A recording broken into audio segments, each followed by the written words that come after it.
baptism, where did it come from? Was it from heaven or of human origin?"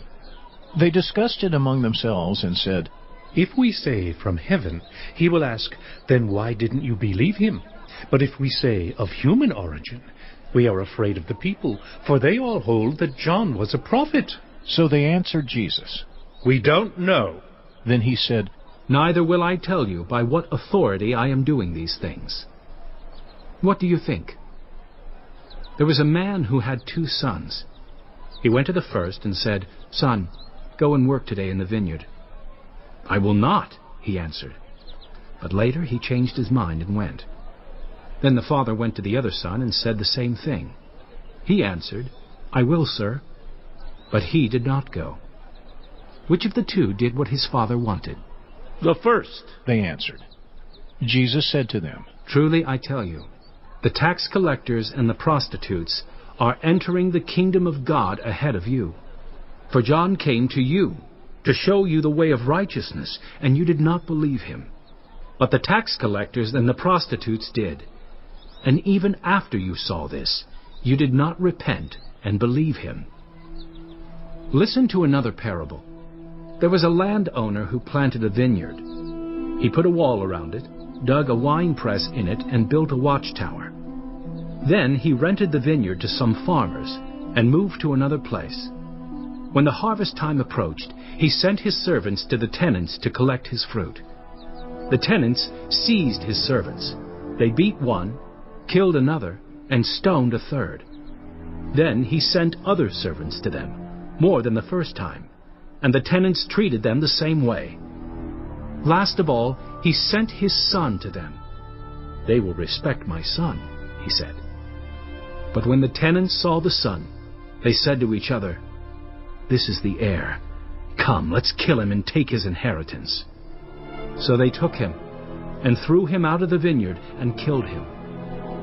Therefore, when the owner of the vineyard comes, what will he do to those tenants?"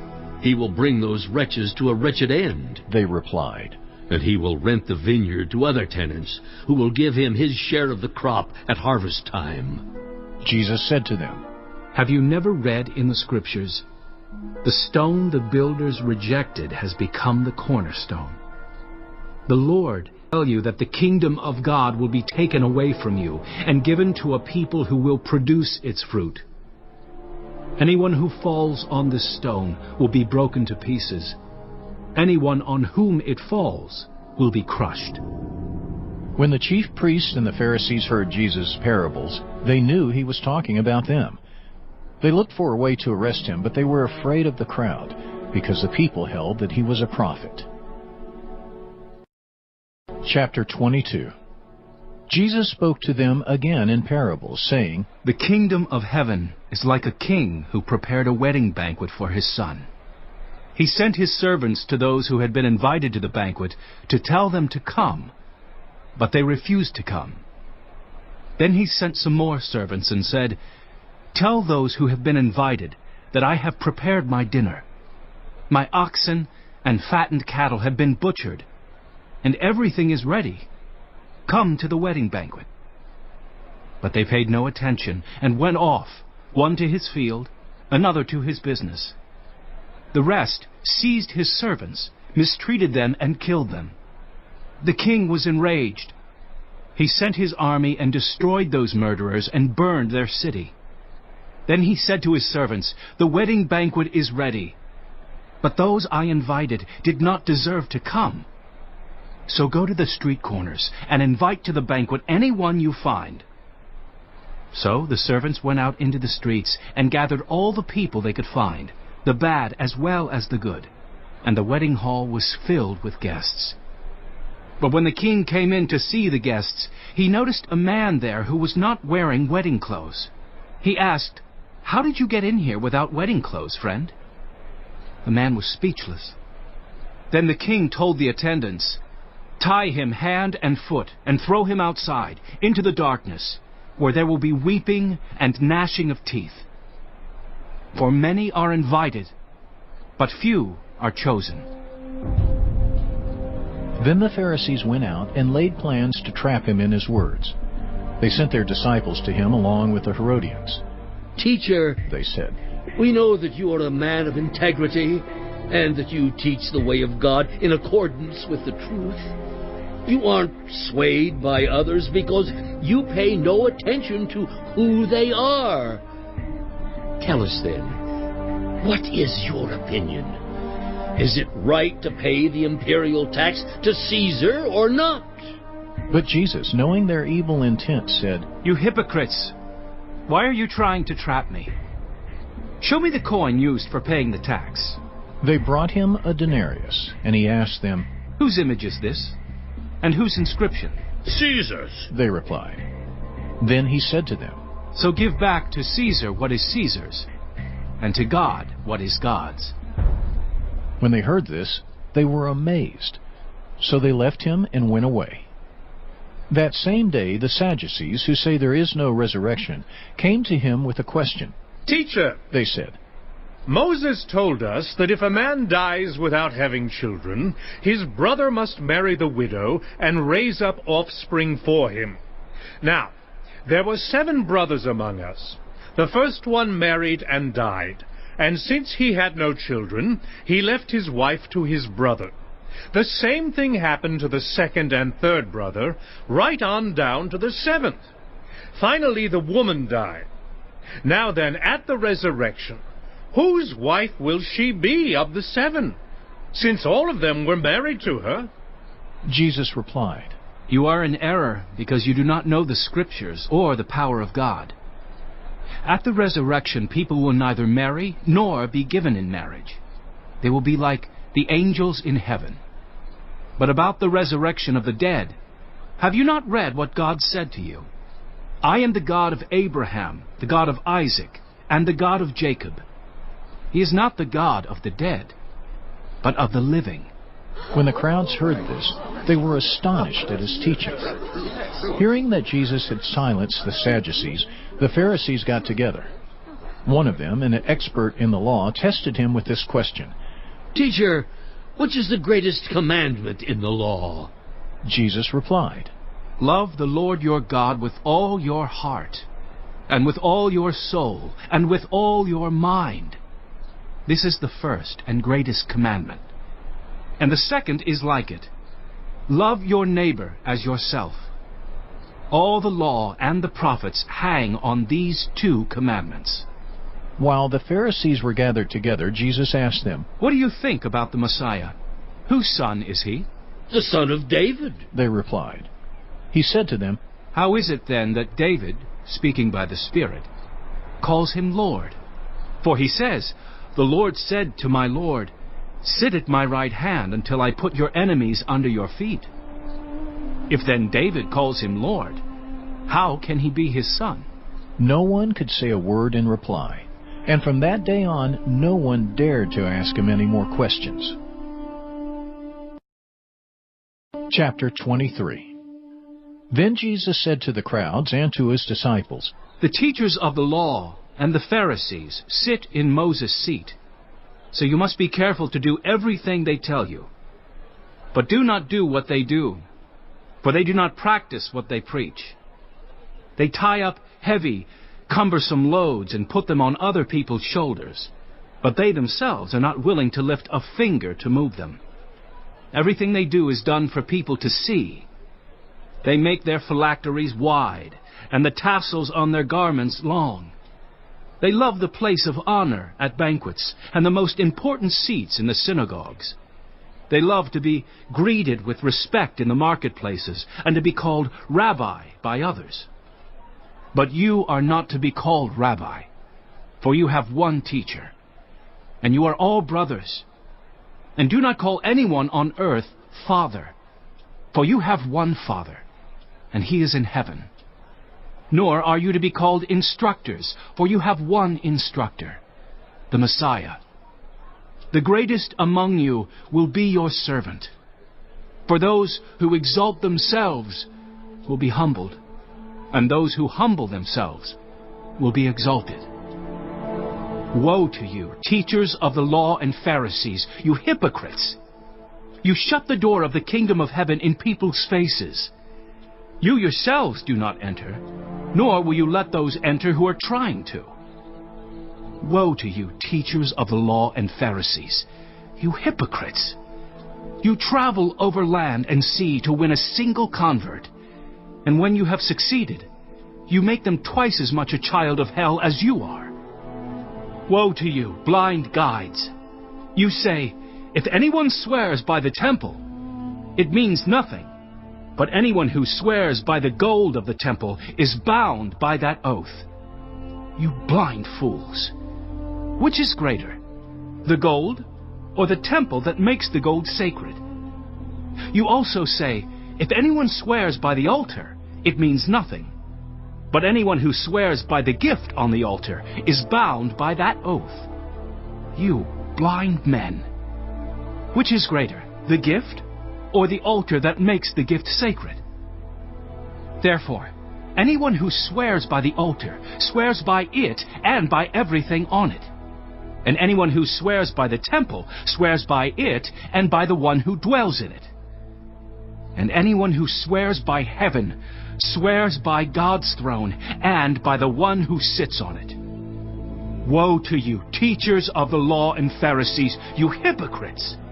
You give 1/10 of your spices, mint, dill, and cumin, but you have neglected the more important matters of the law, justice, mercy, and faithfulness. You should have practiced the latter without neglecting the former. You blind guides! You strain out a gnat, but swallow a camel. Woe to you, teachers of the law and Pharisees, you hypocrites! You clean the outside of the cup and dish, but inside they are full of greed and self-indulgence. Blind Pharisee! First, clean the inside of the cup and dish, and then the outside also will be clean. Woe to you, teachers of the law and Pharisees, you hypocrites! You are like whitewashed tombs, which look beautiful on the outside, but on the inside are full of the bones of the dead and everything unclean. In the same way, on the outside you appear to people as righteous, but on the inside you are full of hypocrisy and wickedness. Woe to you, teachers of the law and Pharisees, you hypocrites! You build tombs for the prophets and decorate the graves of the righteous, and you say, if we had lived in the days of our ancestors, we would not have taken part with them in shedding the blood of the prophets.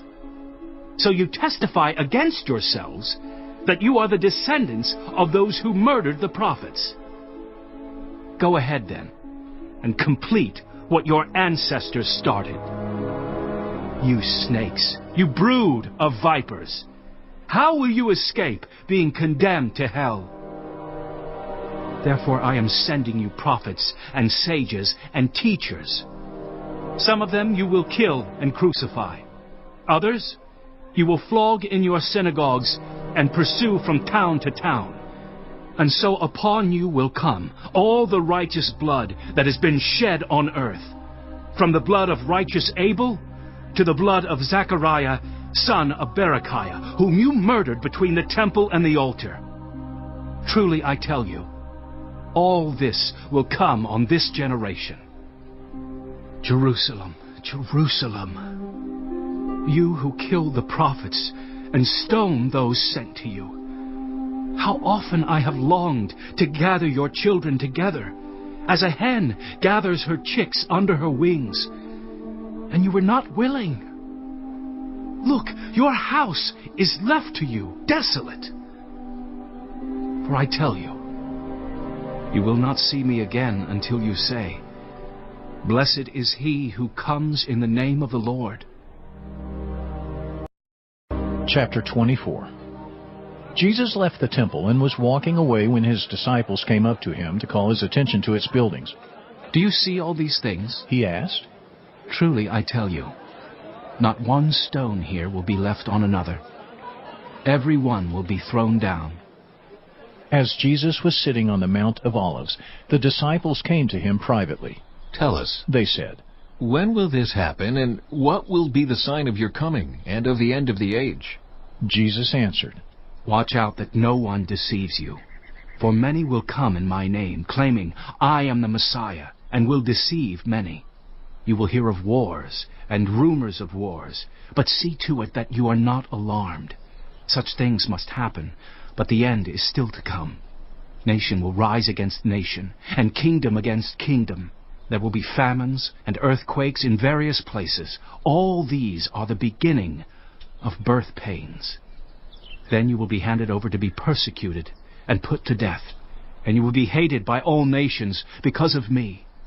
At that time many will turn away from the faith and will betray and hate each other. And many false prophets will appear and deceive many people. Because of the increase of wickedness, the love of most will grow cold. But the one who stands firm to the end will be saved. And this gospel of the kingdom will be preached in the whole world as a testimony to all nations. And then the end will come. So when you see standing in the holy place the abomination that causes desolation, spoken of through the prophet Daniel, let the reader understand. Then let those who are in Judea flee to the mountains. Let no one on the housetop go down to take anything out of the house. Let no one in the field go back to get their cloak. How dreadful it will be in those days for pregnant women and nursing mothers. Pray that your flight will not take place in winter or on the Sabbath, for then there will be great distress, unequaled from the beginning of the world until now, and never to be equaled again. If those days had not been cut short, no one would survive. But for the sake of the elect, those days will be shortened. At that time, if anyone says to you, Look, here is the Messiah, or there he is, do not believe it. For false messiahs and false prophets will appear and perform great signs and wonders to deceive, if possible, even the elect. See, I have told you ahead of time. So if anyone tells you, There he is, out in the wilderness, do not go out. Or, Here he is, in the inner rooms, do not believe it. For as lightning that comes from the east is visible even in the west, so will be the coming of the Son of Man. Wherever there is a carcass, there the vultures will gather. Immediately after the distress of those days, the sun will be darkened, and the moon will not give its light. The stars will fall from the sky, and the heavenly bodies will be shaken. Then will appear the sign of the Son of Man in heaven. And then all the peoples of the earth will mourn when they see the Son of Man coming on the clouds of heaven with power and great glory. And he will send his angels with a loud trumpet call, and they will gather his elect from the four winds, from one end of the heavens to the other. Now, learn this lesson from the fig tree. As soon as its twigs get tender and its leaves come out, you know that summer is near. Even so, when you see all these things, you know that it is near, right at the door. Truly, I tell you, this generation will certainly not pass away until all these things have happened. Heaven and earth will pass away, but my words will never pass away. But about that day or hour no one knows, not even the angels in heaven, nor the Son, but only the Father. As it was in the days of Noah, so it will be at the coming of the Son of Man. For in the days before the flood, people were eating and drinking, marrying and giving in marriage, up to the day Noah entered the ark. And they knew nothing about what would happen until the flood came and took them all away. That is how it will be at the coming of the Son of Man. 2 men will be in the field, one will be taken and the other left. 2 women will be grinding with a hand mill, one will be taken and the other left. Therefore keep watch, because you do not know on what day your Lord will come. But understand this: if the owner of the house had known at what time of night the thief was coming, he would have kept watch and would not have let his house be broken into. So you also must be ready, because the Son of Man will come at an hour when you do not expect him. Who then is the faithful and wise servant, whom the master has put in charge of the servants in his household, to give them their food at the proper time? It will be good for that servant whose master finds him doing so when he returns. Truly, I tell you, he will put him in charge of all his possessions. But suppose that servant is wicked and says to himself, "My master is staying away a long time." And he then begins to beat his fellow servants and to eat and drink with drunkards. The master of that servant will come on a day when he does not expect him, and at an hour he is not aware of. He will cut him to pieces and assign him a place with the hypocrites, where there will be weeping and gnashing of teeth. Chapter 25. At that time the kingdom of heaven will be like 10 virgins who took their lamps and went out to meet the bridegroom. 5 of them were foolish, and 5 were wise. The foolish ones took their lamps, but did not take any oil with them. The wise ones, however, took oil in jars along with their lamps. The bridegroom was a long time in coming, and they all became drowsy and fell asleep. At midnight the cry rang out, "Here's the bridegroom, come out to meet him." Then all the virgins woke up and trimmed their lamps. The foolish ones said to the wise, "Give us some of your oil, our lamps are going out." "No," they replied, "there may not be enough for both us and you. Instead, go to those who sell oil and buy some for yourselves." But while they were on their way to buy the oil, the bridegroom arrived. The virgins who were ready went in with him to the wedding banquet, and the door was shut. Later the others also came. "Lord, Lord," they said, "open the door for us." But he replied, "Truly I tell you, I don't know you. Therefore keep watch, because you do not know the day or the hour." Again, it will be like a man going on a journey, who called his servants and entrusted his wealth to them. To one he gave 5 bags of gold, to another 2 bags, and to another 1 bag, each according to his ability. Then he went on his journey. The man who had received 5 bags of gold went at once and put his money to work and gained 5 bags more. So also the one with 2 bags of gold gained 2 more.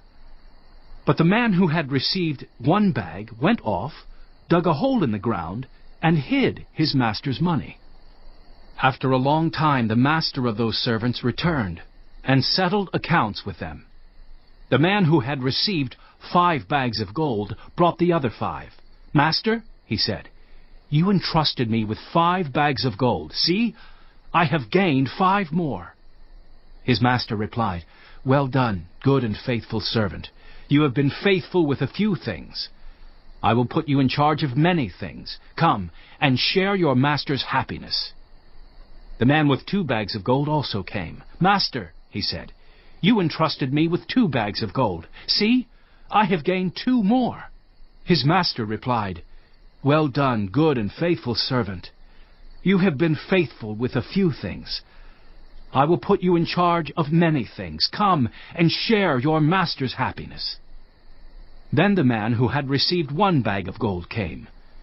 "Master," he said, "I knew that you were a hard man, harvesting where you have not sown and gathering where you have not scattered seed. So I was afraid and went out and hid your gold in the ground. See, here is what belongs to you." His master replied, "You wicked, lazy servant. So you knew that I harvest where I have not sown, and gather where I have not scattered seed? Well then, you should have put my money on deposit with the bankers, so that when I returned, I would have received it back with interest. So take the bag of gold from him, and give it to the one who has 10 bags. For whoever has will be given more, and they will have an abundance. Whoever does not have, even what they have will be taken from them. And throw that worthless servant outside, into the darkness, where there will be weeping and gnashing of teeth.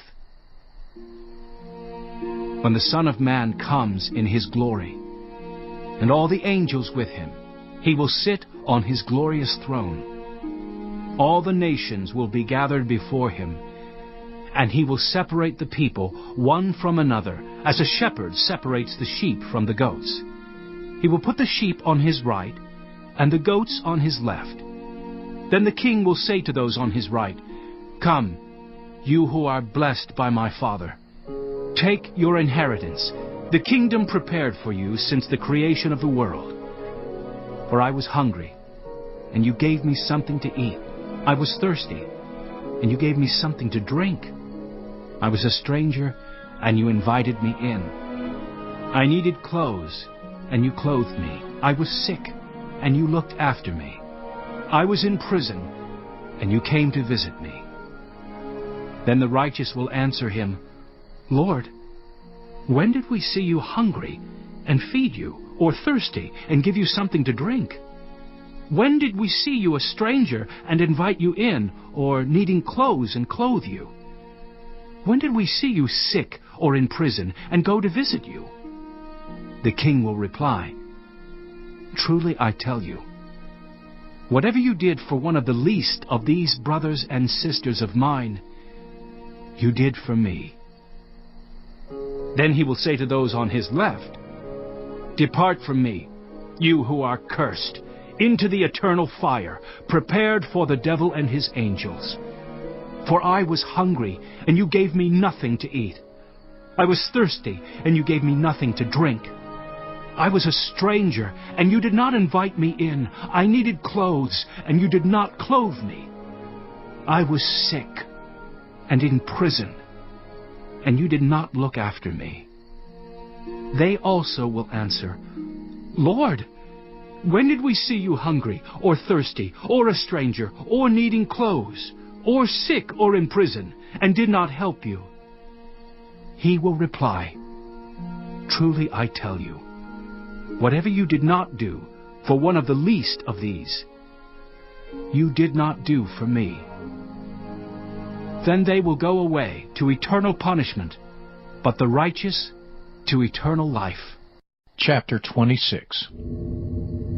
When Jesus had finished saying all these things, he said to his disciples, "As you know, the Passover is 2 days away, and the Son of Man will be handed over to be crucified."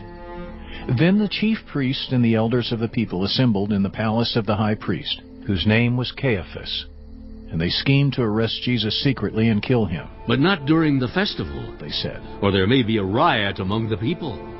While Jesus was in Bethany in the home of Simon the leper, a woman came to him with an alabaster jar of very expensive perfume, which she poured on his head as he was reclining at the table. When the disciples saw this, they were indignant. "Why this waste?" they asked. "This perfume could have been sold at a high price and the money given to the poor." Aware of this, Jesus said to them, "Why are you bothering this woman? She has done a beautiful thing to me. The poor you will always have with you, but you will not always have me. When she poured this perfume on my body, she did it to prepare me for burial. Truly I tell you, wherever this gospel is preached throughout the world, what she has done will also be told in memory of her." Then one of the 12, the one called Judas Iscariot, went to the chief priests and asked, "What are you willing to give me if I deliver him over to you?" So they counted out for him 30 pieces of silver. From then on, Judas watched for an opportunity to hand him over. On the first day of the festival of unleavened bread, the disciples came to Jesus and asked, "Where do you want us to make preparations for you to eat the Passover?" He replied, "Go into the city to a certain man and tell him, 'The teacher says, my appointed time is near. I am going to celebrate the Passover with my disciples at your house.'" So the disciples did as Jesus had directed them and prepared the Passover. When evening came, Jesus was reclining at the table with the 12. And while they were eating, he said, "Truly I tell you, one of you will betray me." They were very sad and began to say to him one after the other, "Surely you don't mean me, Lord." Jesus replied, "The one who has dipped his hand into the bowl with me will betray me. The Son of Man will go just as it is written about him. But woe to that man who betrays the Son of Man. It would be better for him if he had not been born." Then Judas, the one who would betray him, said, Surely you don't mean me, Rabbi. Jesus answered, "You have said so." While they were eating, Jesus took bread, and when he had given thanks, he broke it and gave it to his disciples, saying, "Take and eat. This is my body." Then he took a cup, and when he had given thanks, he gave it to them, saying, "Drink from it, all of you. This is my blood of the covenant, which is poured out for many for the forgiveness of sins. I tell you, I will not drink from this fruit of the vine from now on until that day when I drink it new with you in my Father's kingdom." When they had sung a hymn, they went out to the Mount of Olives. Then Jesus told them, "This very night you will all fall away on account of me. For it is written, I will strike the shepherd, and the sheep of the flock will be scattered. But after I have risen, I will go ahead of you into Galilee." Peter replied, "Even if all fall away on account of you, I never will." "Truly I tell you," Jesus answered, "this very night, before the rooster crows, you will disown me 3 times. But Peter declared, "Even if I have to die with you, I will never disown you." and all the other disciples said the same. Then Jesus went with his disciples to a place called Gethsemane, and he said to them, "Sit here while I go over there and pray." He took Peter and the 2 sons of Zebedee along with him, and he began to be sorrowful and troubled. Then he said to them, "My soul is overwhelmed with sorrow to the point of death. Stay here and keep watch with me." Going a little farther, he fell with his face to the ground and prayed, "My Father, if it is possible, may this cup be taken from me. Yet not as I will, but as you will." Then he returned to his disciples and found them sleeping. "Couldn't you men keep watch with me for 1 hour? He asked Peter. Watch and pray so that you will not fall into temptation. The spirit is willing, but the flesh is weak." He went away a second time and prayed, "My Father, if it is not possible for this cup to be taken away unless I drink it, may your will be done." When he came back, he again found them sleeping, because their eyes were heavy. So he left them and went away once more and prayed the 3rd time, saying the same thing. Then he returned to the disciples and said to them, "Are you still sleeping and resting? Look, the hour has come, and the Son of Man is delivered into the hands of sinners. Rise, let us go. Here comes my betrayer." While he was still speaking, Judas, one of the 12, arrived. With him was a large crowd armed with swords and clubs, sent from the chief priests and the elders of the people. Now the betrayer had arranged a signal with them. The one I kiss is the man. Arrest him. Going at once to Jesus, Judas said, Greetings, Rabbi. and kissed him.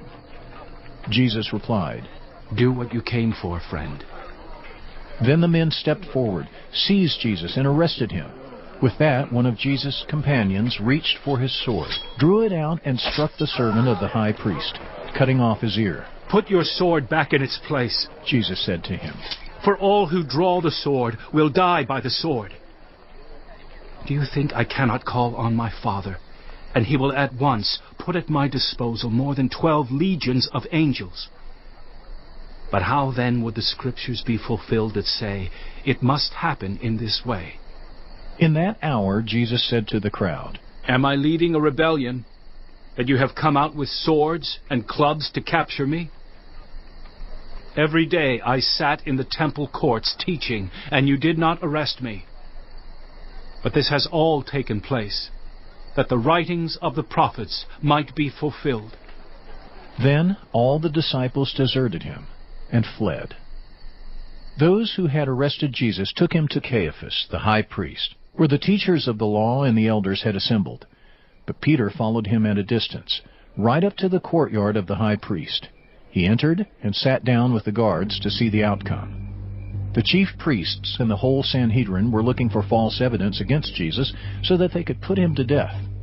But they did not find any, though many false witnesses came forward. Finally, 2 came forward and declared, "This fellow said, 'I am able to destroy the temple of God and rebuild it in 3 days.'" Then the high priest stood up and said to Jesus, "Are you not going to answer? What is this testimony that these men are bringing against you?" But Jesus remained silent. The high priest said to him, "I charge you under oath by the living God. Tell us if you are the Messiah, the Son of God." You have said so. Jesus replied.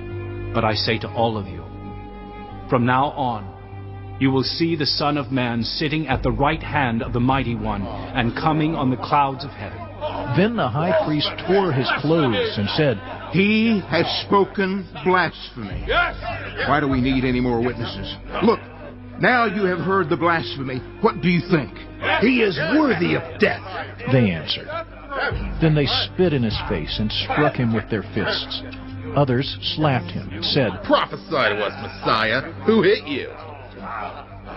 Now Peter was sitting out in the courtyard, and a servant girl came to him. "You also were with Jesus of Galilee," she said. But he denied it before them all. I don't know what you're talking about, he said. Then he went out to the gateway, where another servant girl saw him and said to the people there, "This fellow was with Jesus of Nazareth." He denied it again with an oath. I don't know the man. After a little while, those standing there went up to Peter and said, "Surely you are one of them. Your accent gives you away." Then he began to call down curses, and he swore to them, I don't know the man. Immediately a rooster crowed. Then Peter remembered the word Jesus had spoken. When Judas, who had betrayed him, saw that Jesus was condemned, he was seized with remorse, and returned the 30 pieces of silver to the chief priests and the elders. "I have sinned," he said, "for I have betrayed innocent blood." "What is that to us?" they replied. "That's your responsibility." So Judas threw the money into the temple and left. Then he went away and hanged himself. The chief priests picked up the coins and said, "It is against the law to put this into the treasury, since it is blood money." So they decided to use the money to buy the potter's field as a burial place for foreigners. That is why it has been called the Field of Blood to this day. Then what was spoken by Jeremiah the prophet was fulfilled. They took the 30 pieces of silver, the price set on him by the people of Israel, and they used them to buy the potter's field, as the Lord commanded me. Meanwhile, Jesus stood before the governor, and the governor asked him, "Are you the King of the Jews?" You have said so, Jesus replied. When he was accused by the chief priests and the elders, he gave no answer. Then Pilate asked him, "Don't you hear the testimony they are bringing against you?" But Jesus made no reply, not even to a single charge, to the great amazement of the governor. Now it was the governor's custom at the festival to release a prisoner chosen by the crowd. At that time they had a well-known prisoner whose name was Jesus Barabbas. So when the crowd had gathered, Pilate asked them, "Which one do you want me to release to you? Jesus Barabbas, or Jesus who is called the Messiah?" For he knew it was out of self-interest that they had handed Jesus over to him. While Pilate was sitting on the judge's seat, his wife sent him this message, "Don't have anything to do with that innocent man, for I have suffered a great deal today in a dream because of him." But the chief priests and the elders persuaded the crowd to ask for Barabbas and to have Jesus executed. "Which of the two do you want me to release to you?" asked the governor. "Barabbas," they answered. "What shall I do then with Jesus who is called the Messiah?" Pilate asked. They all answered, "Crucify him!" "Why? What crime has he committed?" asked Pilate. But they shouted all the louder, "Crucify him!" When Pilate saw that he was getting nowhere, but that instead an uproar was starting, he took water and washed his hands in front of the crowd. "I am innocent of this man's blood," he said. It is your responsibility. All the people answered, His blood is on us and on our children. Then he released Barabbas to them. But he had Jesus flogged and handed him over to be crucified. Then the governor's soldiers took Jesus into the praetorium and gathered the whole company of soldiers around him.